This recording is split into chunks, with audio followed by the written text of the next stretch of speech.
I'd like to talk to you about the qualities of being collaborative and competitive. Collaborative sits in people-focused, competitive in outcome-focused. Using the Jungian lens, people-focused equates to feeling and outcome-focused to thinking. And linking that to the Big Five and the OCEAN acronym, people-focused is about being agreeable, and arguably the opposite, outcome-focused, may be disagreeable. So collaborative is in people-focused. It's one of the three qualities in people-focused. If we're collaborative, we're a natural team player. We want to get along with other people, and it tends to make us naturally trusting of others. We tend to trust others first and expect them to be trustworthy. And if we do that, we more often than not do get trust coming back. And finally, if we're collaborative, we tend to be quite humble in that we don't always need to shout about our own achievements, and that contributes to us being a good team player. Competitive, on the other hand, is about winning, and if we're highly competitive, we know sometimes when we win, that does mean somebody else or another organisation needs to lose. That can put us in a position where we can be quite proud of our achievements, and we've got no problem talking about what we have actually accomplished, and it can make us skeptical of new people that we meet. They tend to need to earn our trust before we give them our trust. That's what the underlying competitive spirit tends to create. So I like to think of collaboration and competitiveness in terms of a sales environment.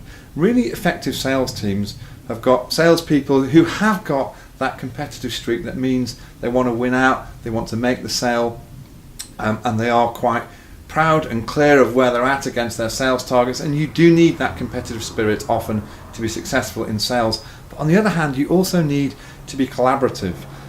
People rarely make sales by themselves. They often need the support of a team or a backup team, and really effective sales teams have shared sales performance. So if I link that to some of my experience, I've encountered people in financial institutions who are very driven by their own sales targets. They're highly competitive and they don't even see the need to collaborate. If you think to some of the maverick traders that have taken huge risks and broken some of the rules, they've largely done that through a competitive spirit to win, to boost their own performance.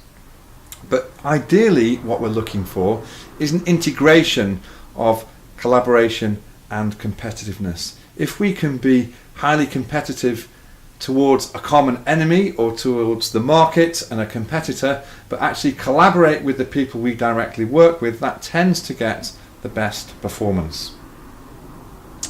I recall watching the programme The Apprentice here in the UK with Lord Sugar, and he was analysing the performance of a team that hadn't won a sales activity, and there was an individual in the team, and he said to them, "What sales did you make? How many did you close?" And this individual explained, "Well, we were a team, Lord Sugar, and I was outside the room, the gallery where we were selling paintings, and I was responsible for bringing people in and getting them interested. So I really shared in the collective performance." So he was arguing for his collaborative contribution, whereas Lord Sugar was saying, no, as a salesperson, you need to close the sale. You shouldn't put yourself in that position where you can't be seen to make a sale. He was arguing from a strongly competitive position, and of course, he fired them, as you do on The Apprentice. So that would be an example of competition being valued above collaboration, but I'm going to suggest that overall, you need a blend. The question is, have you got any interesting experiences around these opposite traits? And can you think of a useful story that would help you explain collaboration and competition to your clients or to the people that you're coaching?